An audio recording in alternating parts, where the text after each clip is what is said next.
Welcome to Radiant Reiki with Carol. My name is Carol, and this channel is about all things spiritual. Today, we're talking to Deborah, who is, she works at Mystical Dragon in Carlsbad, California, but she also has her own business also on the side too, so you can get her both ways. But she does a type of healing, and she does a lot of other things in the spiritual world. So first I'm going to talk to her about this one cool thing that she did with me one day, and that's how I met her. Yes. And it was amazing. So tell me about emotional energy healing and chakra balancing. Tell me about that part of what you do.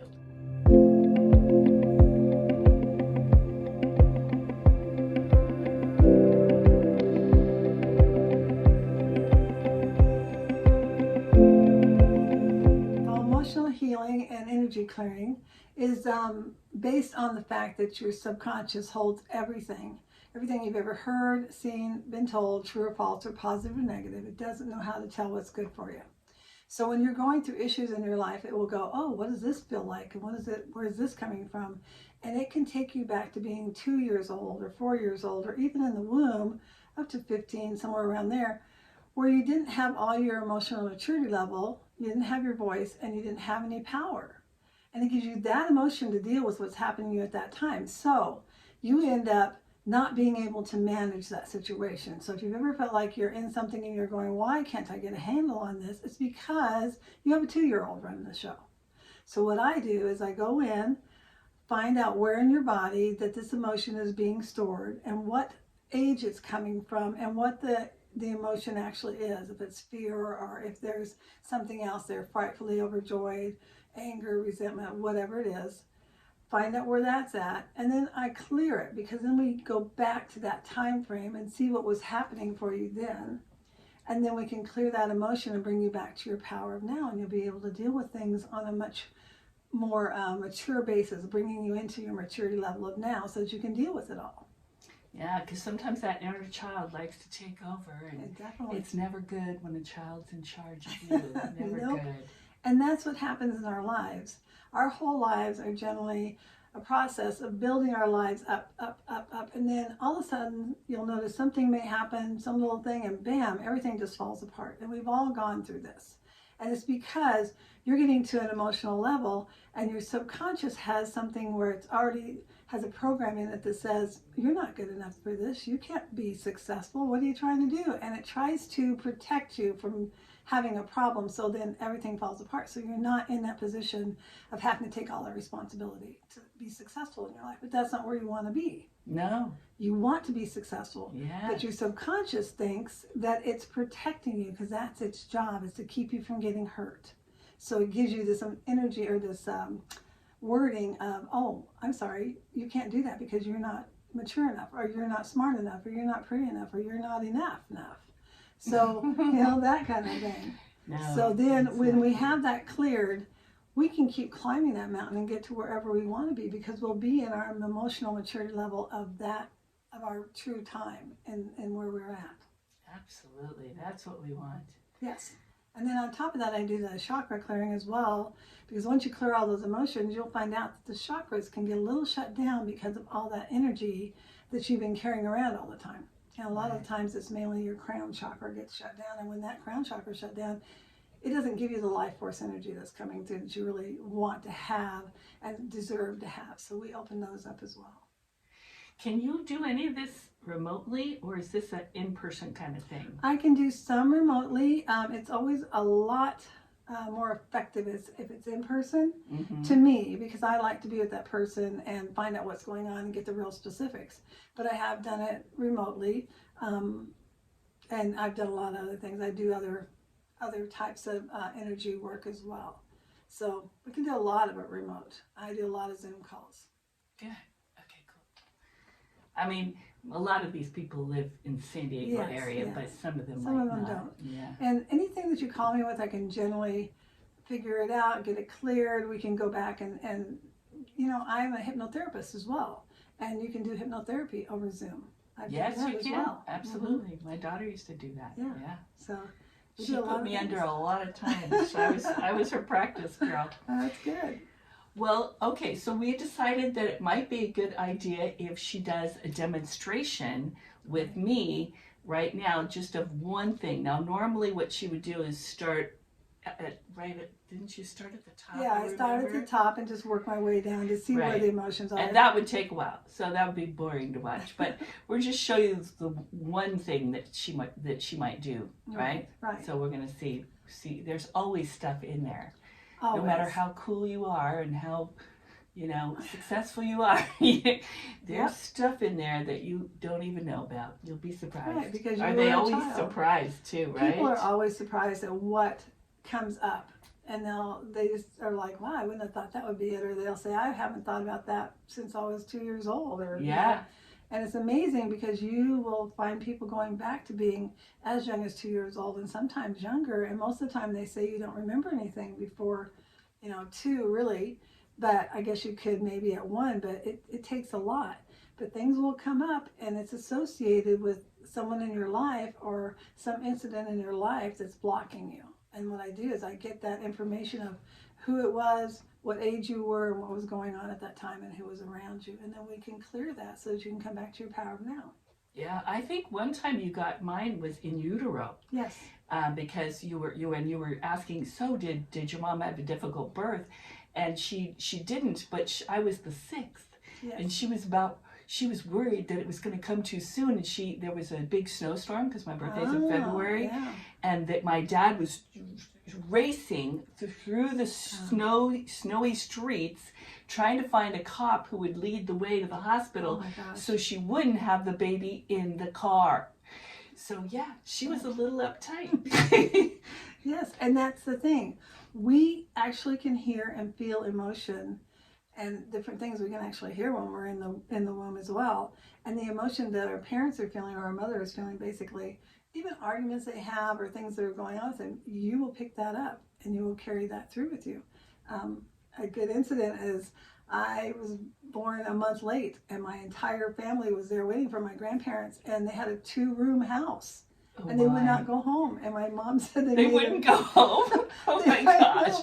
That's a nightmare in itself. And then she said they made her jump down the stairs and go on bumpy car rides. And she said when I was born, I looked like somebody beat me up. Yeah. I was so bruised. And I tell you what, I have been the most guilt-ridden kid my whole entire life. And I didn't know why until that came up in a session. Wow, you thought it was some religion that you were taught. Yeah, I just always thought everything was my fault. It sounds like Catholic. I don't know. I know. I was a Baptist. I don't even know what happened. Wow. Okay, well, let's do this demonstration. Tell me what to do. So what I would normally do is I would take your arm and just have someone hold their arm up like this. And then I'm going to have them hold as tight as they can. I'm going to test your heart area and see what comes up for you. If this goes down, and I ask if it's emotional or physical. And then our misalignment. So we'll see. So hold tight as you can. Misalignment, emotional. And when your arm goes down, you can't help it. There's no way to hold it. Now, if I say physical, you can hold that arm really good. Emotional, nothing. Okay, so anger, fear, resentment. Okay, 0 to 5, 5 to 10, 5, 6, 7, 7 years old. It goes to, does it go to mother, father, friends? Friends at that point in your life. And for some reason, it's talking to me about acceptance. So there may have been someone who was not being accepting of you or not treating you in a nice way. You know how kids are where they say, oh, you can't play with us because we have to, it's our other friends. So think of that. Think of the friends you might have had. Okay. So, okay, that's it. So relax your arm now. And I want you to take a deep breath in. We're going to clear that and out. In and out. In and out. And we'll tap it. Hold tight again, see if that cleared. Now it's strong. It's live and emotional. She can hold her arm up very well. Yeah. So that's just interesting. And isn't that interesting? Just brings you back to your power of now. Right. So, and this was a small demonstration. There's a whole lot more that comes up with it because I go through the entire body generally. Yeah, I remember she started here, and then when she found the in utero one, that was at my ankles. I remember. Because your ankles are always your grounding point. It's your feet and your ankles. And it's generally like getting the rug jerked out from under you when you have something that's stuck there. So it's a traumatic experience or something that's be some really big trauma with it. And that's generally what that is. Wow. So if you think about it, you're trying to be born and you're feeling like this urgency, even though you're in utero, you know something's going on. Right. So, You feel it. You feel yes. everything is energy. All our emotions are energy. Exactly. Everything's energy. Exactly. So that energy is going in the utero as well as on the outside. And so you're carrying that with you for your whole life, and you don't know what it's from, just like me and a lot of other people I know. Right. And there was a really good demonstration of someone who came in and had an ideal that they couldn't make money. No matter what they did did great in love, they did great in everything else, but they had the hardest time dealing with money. They didn't like to talk about it. They didn't want to, try to ask for a raise or anything like that. And we did some clearing on him, and he did pretty good. And then he came back and said, well, it didn't quite work. So then we had to go back and find out where it really went from. And it had been in utero, but then we had him look a little bit deeper, and he kind of rose up out of being in that utero and seeing what his mother was seeing, and what she saw was a movie she was watching. He thought it was his mother and his father fighting over money, and he thought that's what ruined your marriage because they had gotten a divorce. Turned out his mom was watching a movie. It wasn't even real time. It wasn't his mom and dad. It wasn't even a real situation. No, but that's what he picked up. Right. In utero. And then once we cleared that, he went on to become very much more successful and able to make more money. Wow, that's a lot. That's a nice healing. Yes. That's a great healing. Yes. How wonderful. So we talked about how they're surprised with things that come up like, whoa, like 7 years old. At first you think that you're not going to remember about it.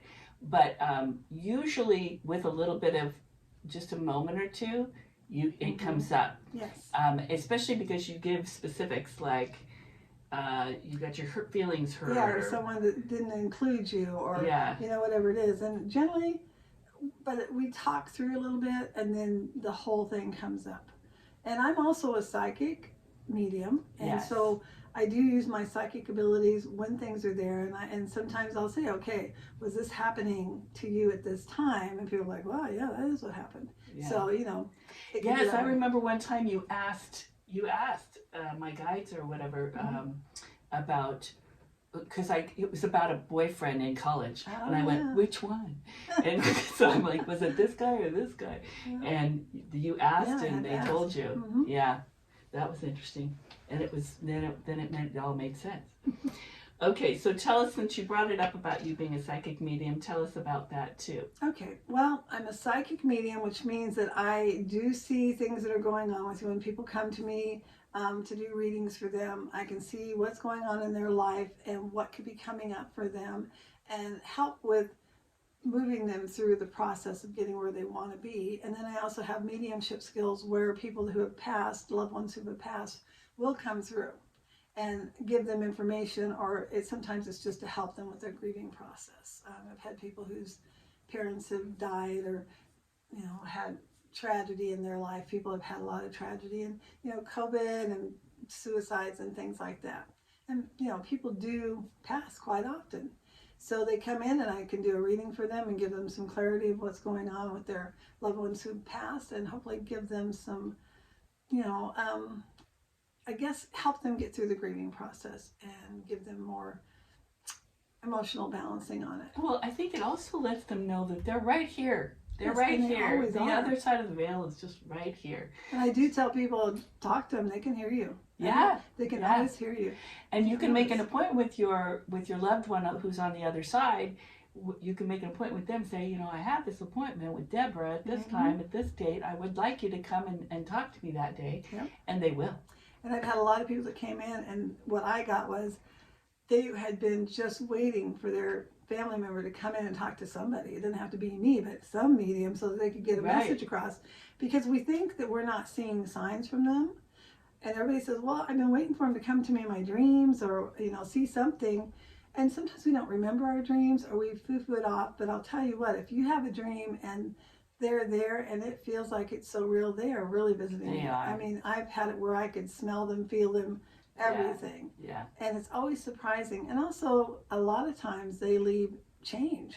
I find dimes everywhere. Oh, A lot of people do that. I've talked about all the signs. That's Yeah. another video. I did a Oh, whole okay, video yeah. on that thing. Yeah. So you have a lot of ways of absolutely. knowing, but just talking to them, they're Well, always and with you have to sometimes, like, hearing a message, hearing words from them, that's a little harder because you have to have your vibration up. And when Yes. you're grieving, you're You not know. going to have a vibration. Right, It's going to right. be up. You just can't. It's hard. You're Yes, grieving. and you know, it's interesting because I think most psychics and mediums feel this way sometimes. And sometimes you're thinking, wow, am I making this stuff up or what? Because it's so funny, some of the stuff that comes through, but then it's so precise. And these people go, that's exactly what they were saying, or that's exactly what my mom said before she Or died. how they would say it. Yes, That's exactly. the In their amazing words. thing when they say it in a way, you know, that my mom would say, you know, certain sayings she would say Right, all the right. time, and then it comes out of your mouth, and I'm like, whoa, Yes, exactly. so cool. And my words change. That's when I know I'm really connected, is when I start to say something and all of a sudden I say something completely different. And generally I don't remember all of my readings or people coming through because I'm not supposed to. It's not supposed to be my information. It's supposed to be the person I'm telling. Right. So I've had a lot of people come back and say, you know, you said this was going to happen. You said that was going to happen. And I'm like, I don't really remember, but that's really great. But it is cool when they come back and say, it all happened. I love that. I love right? that. The Yeah. feedback is great. Yes. And then you also do tarot. Yes, I do tarot. I do angel cards. I'm a hypnotherapist, neurolinguistics programmer, timeline therapy. I do quite a few things. Right. So, and I love the So work. her if you want to have a reading with her, she can do some things on Zoom, she Yes. said, right? Mm-hmm. And she has her email is in the description box that you can look for that. And also the name of the store is Mystical Dragon in Carlsbad, California, Yes. which is in the San Diego area. If you want to come and make an appointment with her in person. Yeah, just call in and they will set you up. Yeah, with Deborah. Yes. Right? Yes. Okay. Deborah. Thank you. All right. Thanks, you guys. In love and light. See you next time.